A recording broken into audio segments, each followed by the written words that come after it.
అమ్మా ఈ రోజు ఖర్చులన్నీ అకౌంట్ రాసేశాను. అది సరిగాని శంకరయ్య గారు, మాట మాటకి కళ్ళిలా చిట్లిస్తారెందుకు? ఏం చెప్పనమ్మా, నా మొదటి భార్య నా రెండో భార్య తరచుగా మొట్టుతూ ఉండేవారు. బాధ భరించలేక కళ్ళు ఇలా చిట్లిస్తూ ఉండేవాడిని. ఆ అలవాటు ఇలా మిగిలిపోయింది. వాళ్ళు మట్టుకు వెళ్ళిపోయారు. అయ్యో పాపం, ఇద్దరు పోయారా? అమ్మమ్మమ్మమ్మ, వాళ్ళు ఇప్పుడు ఏ లోకంలో ఉన్నా చెరువు పక్క నిలబడి నన్ను మొట్టుతున్నట్టే ఉంటుంది. ఏం చేస్తారులేండి, ఈశ్వరుడు దయ అలా ఉందన్నమాట. సరే, అకౌంట్స్ తర్వాత చూస్తానండి. అలాగేనమ్మా. శంకరయ్య గారు, అమ్మా ఈ మచ్చ చెరిపించమని ఎన్నిసార్లు చెప్పాను, ఇంకా మచ్చ అలా ఉందే? ఏం చెప్పనమ్మా, ఎంతో మంది నౌకర్లు ఎన్నో రకాలుగా ప్రయత్నించారు, కానీ ఆ మచ్చ చెరగలేదు. చెరిపితే జరిగే మచ్చ కాదది. సర్లేండి, ఈ అద్దం తీయించి కొత్త అద్దం వేయించండి. అలాగేనమ్మా. ఏమిటి సంచి? ఎవరిది?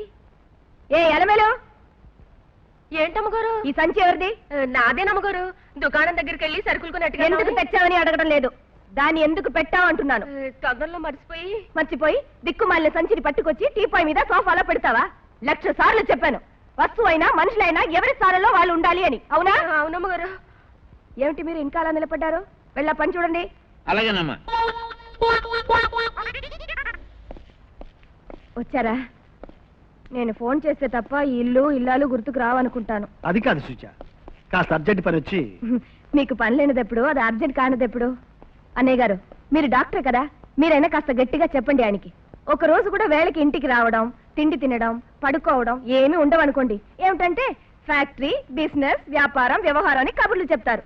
ఆరోగ్యం అంటే ముఖ్యమావి. అవునా రాజేష్, అమ్మాయి చెప్పినట్టు. ఆవిడ రోజు పాడే పాటకి నువ్వు కూడా వంత పాడ్డావు. ఆపు, నాకు నీరసంగా ఉంది. ఓకే.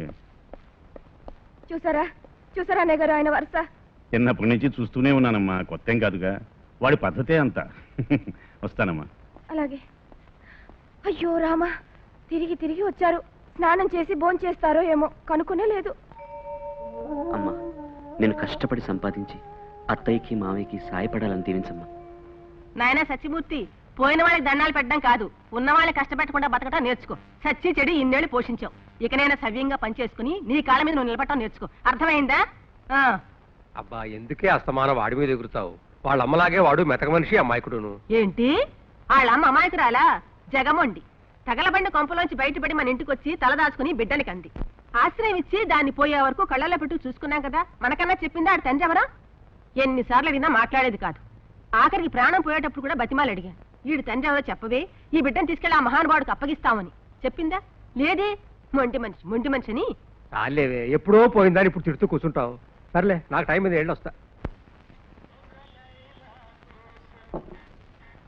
ఓయ్, ఏం కావాలండి? సత్తిగా ఓనర్ గారు నీ స్టోరీ అంతా చెప్పాడురా. అది విని చాలా జాలేసింది. మీ అమ్మ చచ్చిపోయింది కదా, మరి నీ అబ్బాయి ఏమై ఉంటాడురా?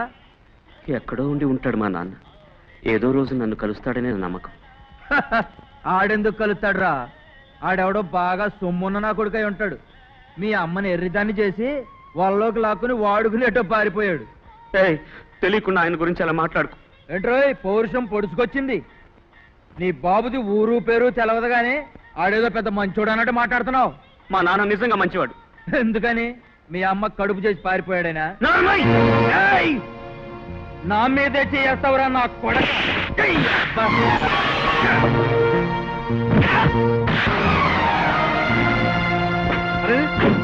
ఏమిటి బాబు గొడవ? ఏమైంది?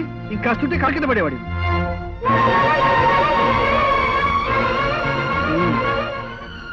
చూస్తుంటే బుద్ధిమంతుడిలా కనిపిస్తున్నా. ఆ రౌడీలతో గొడవ ఎందుకు పెట్టుకున్నావు బాబు? అది కాదు సార్, మా నాన్న మోసగాడని, మా అమ్మని మోసం చేసి పారిపోయాడని వాళ్ళు నోటికొచ్చినట్టు కూస్తుంటే ఊరుకోలేక నోరు మోయండి అన్నాను సార్. దాంతో వాళ్ళు నా మీద పడి కొట్టారు. ఇంతకీ మీ నాన్నగారు ఎవరు? నాకు తెలియదు సార్. మీ అమ్మ చెప్పలేదా? లేదు సార్, చెప్పకుండానే కళ్ళు మూసింది. కాకపోతే ఆయన దగ్గరికి నేను తప్పకుండా చేరతానని చెప్పేది. అదే నా ఆశ సార్. గుడ్. విడదీసిన ఆ దేవుడే నిన్ను మీ నాన్నను తప్పకుండా కలుపుతాడు. అరే, రక్తం వస్తుంది. పర్వాలేదులే, చిన్న దెబ్బే. నీ పేరేమిటి? సత్యమూర్తి అండి. సత్యమూర్తి. ఇక నుంచి ఎవరితోనూ ఏ గొడవలో పెట్టుకోవద్దు. అలాగే సార్. వస్తారు.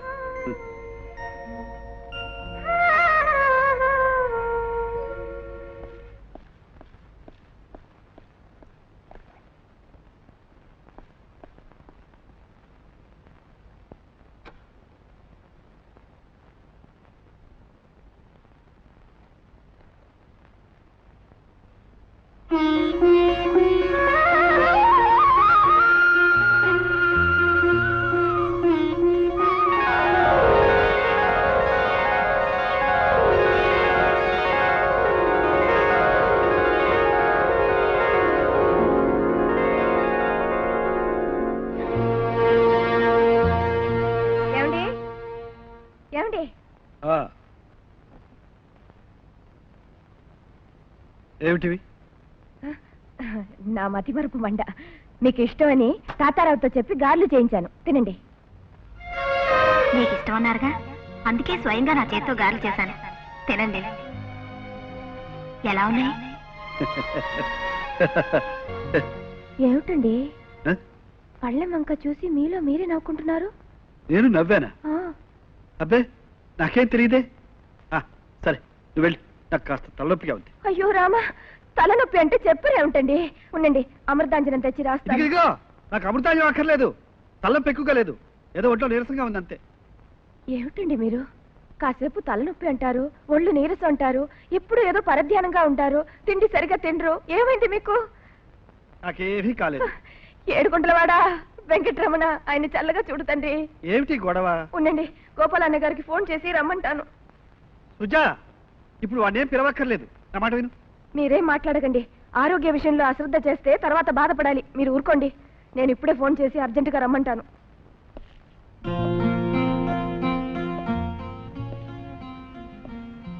ఇచ్చి సుజ, మనిషికైతే డాక్టర్లు వైద్యం చేయగలరు, మనసుకి ఏం చేస్తారు? రండి అన్నయ్య గారు. అసలు కంప్లైంట్ ఏంటమ్మా? ఏమిట్రా రాజేష్? ఏం లేదురా, నేనేదో ఆలోచనలో ఉంటే సుజాత అనవసరంగా ఏదో. మీరు ఉండండి అన్నయ్య గారు.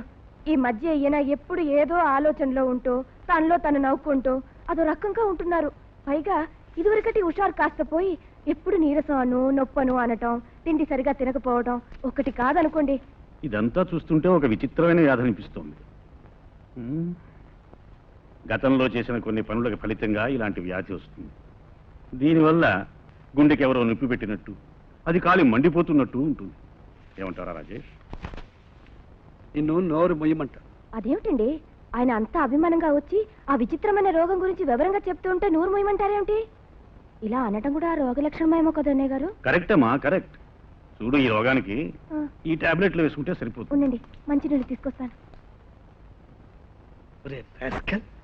అర్థం లేని వాగుడు వాగి ఏవో పిచ్చి పిచ్చి మాత్రం నాతో మింగించాలని చూస్తున్నావా? నిజానికి నీ రోగానికి మందు లేదురా. ఈ మాత్రం నీ ఆరోగ్యం కోసం కాదు, అమ్మాయి తృప్తి కోసం. అవునరా, నాకు తెలియకడుగుతాను, ఇన్నాళ్ళు పోయిన తర్వాత కూడా ఇంకా అమ్మాయిని గురించి ఆలోచన ఏమిట్రా? అంతకంటే అందమైన ఇల్లాలతో హాయిగా కాపురం చేసుకోక. నేను మర్చిపోలేకపోతున్నది ఆ అమ్మాయి అందాన్ని గురించి కాదు, ఆ తొలి ప్రేమను, అందులోని అమ్మాయి కాదు. డాక్టర్ గారు, ఈ ఇంజెక్షన్తో మా మావయ్యకి నయమైపోతుందా? నయం కావాలనే కదటో ఇంజెక్షన్ ఇచ్చేది.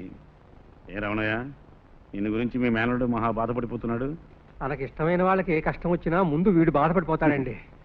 ఉత్త వెర్రి బాబులోడు. చూడండి డాక్టర్ బాబు, అయ్యగారితో చెప్పి వీడికి ఏదైనా పనిపిద్దురు మీ పుణ్యం ఉంటుంది. ఏం చదువుకున్నాడు? స్తోమత లేక నేనేం చదివించలేదు, కాకపోతే ఒళ్ళొంచి కష్టపడతాడు, నమ్మకంగా విశ్వాసంగా పనిచేస్తాడు. సరే, అలాగే చూద్దాం. రేపు ఒకసారి ఫ్యాక్టరీకి వచ్చి కనపడవా? అలాగే సార్. వస్తారన్నయ్య? ఆ డాక్టర్ బాబు పనిపించి మాత్రం ప్రయోజనం ఏముందండి? 4 రోజులు తిరగకుండానే వాళ్ళ అమ్మని మాట అన్నారనో వాళ్ళ నాన్నని తిట్టారనో చెప్పి పని మానేసి వస్తాడు. అయినా తేరగా మన నెత్తిని కూర్చొని తింటాం అలవాటు పడ్డాక వాడెందుకు పని చేస్తాడు? ఏటే నీ నస? ఆ మళ్ళీ బతుకున్న నాళ్ళు సణుగుతూనే దానికి చాకరీ చేసావు. ఇప్పుడు వీడికి కన్నతల్లిలాగా అన్ని చేసి పెడుతూనే ఎందుకే అలా అంటూ ఉంటావు? చేసేదంతా చేస్తూ ఎందుకు అలా నోరు పారేసుకుంటావు? రావే, నువ్వు ఏమనుకున్నా సరే ఈ రోజు నా మనసులో మాట చెప్పేస్తాను. నీకు చక్కగా స్నానం చేయించాలని, సబ్బుతో గట్టిగా రుద్దాలని, టవల్తో మెత్తగా తుడవాలని, నిన్ను కప్పుకుని ఎన్నో ముద్దులు పెట్టుకుని పడుకోవాలని ఆశపడుతున్నానే. ఏమిటి అలా వాగుతున్నావు? వయసులో ఉన్న ఆడపిల్లని చూడగానే ఒళ్ళు మరిచి వాగుతున్నావా? ఇప్పుడు ఏమన్నానని? పైగా ఏమన్నానని అడుగుతున్నావా? స్నానం చేయించాలని ముద్దులు పెట్టుకోవాలని అయ్యో ఏమిటేమిటో వాగి ఇప్పుడే వాగలేదన్నావా? అదే అది నిన్ను చూసి కాదు, మరి ఈ పిల్లిని చూసి. అట్టాగా అయినా పిల్లితో మాట్లాడడం ఏంటి? పిల్లితో మాట్లాడకుండా పిల్లతో మాట్లాడమంటావా? అయ్యో నీకేం తెలీదు. అంటే అంటే నీతో మాట్లాడమంటావా? అయ్యో అయ్యో అయ్యో గట్టిగా అరవకు. అయ్యో అయ్యో అలా మెల్లగా మాట్లాడు. నేనంటే నీకు ప్రేమ?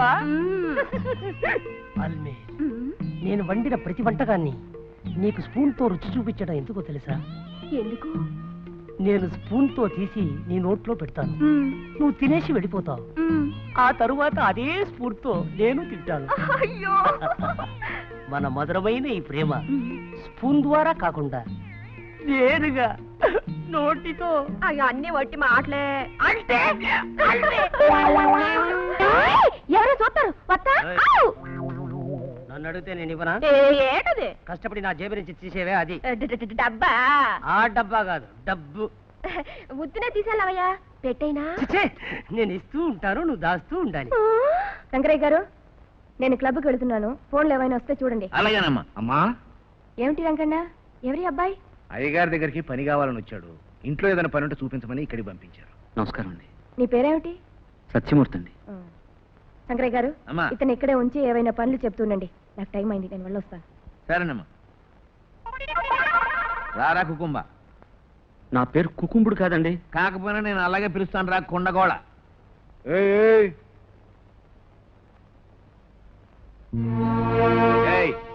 ఏంటా ఇలా చూసి అలా అంటున్నావు? ఎవరనుకుంటున్నావు? అయ్యగారికి నాన్నగారు. అదేమిటి నాకేసి కోపంగా చూస్తున్నట్టున్నారు? ఆయన సచ్చేదాకా పనివాళ్ళని అలా కోపంగానే చూస్తూ ఉండేవారు. రారా జాడా చోట. బట్టతల, ఎవరిని? నన్న నిన్నే. ఆ? కొత్త కుర్రాడు, జాగ్రత్తగా చూసుకో. రారా కొత్తాం. ఇదిగో, ఏ పనైనా శ్రద్ధగా బుద్ధిగా నేర్చుకుంటే నా అంతటి వాడు అవుతావు. Correct sir. వయసు వస్తే ఎలాగైనా మీ అంత ముసలాడవటం తప్పదు సార్. సర్లేవా, నువ్వు పెద్ద పడుచూడం అయినట్టు నువ్వు జ్ఞాపకం చేస్తే తప్ప మా ముసలిదాన్ని జ్ఞాపకం రాదా? రే జడ చోట, వీడు బట్టల తాతారావు. వీడి దగ్గర వంట పని నేర్చుకుంటే తప్పులేదు, కానీ వీడి గుణాలు మాత్రం కుమాస్తా బాబు, ఎవరి అబ్బాయి? ఈడొక పొగడి బట్టలు అమ్మగారు పనిలో పెట్టారు. పేరు సత్యమూర్తి. అబ్బా, బందర్ లడ్డులా ఎంత ముద్దొస్తున్నాడో. ఏయ్ ఏయ్, ఏంటది ఏం పట్టిన రెప్పయ్యకుండా చూస్తున్నావు? వెళ్ళి అయ్యగారు గదిలో సామాన్ సర్దు. నన్ను నడు. అయ్యా, అలా కేకలేస్తారెందుకు? కుర్రాడు చాకులా ఉన్నాడు కదా. ఉంటాడు ఉంటాడు చాకులాగా. కదూ తాతారా? ఈ చాకులు కత్తులు అవన్నీ ప్రాణానికి ప్రమాదం. పోయి పని చూడు. కుర్రాడు నాకే అందంగా ఉన్నాడు, ఇది చూసిందే.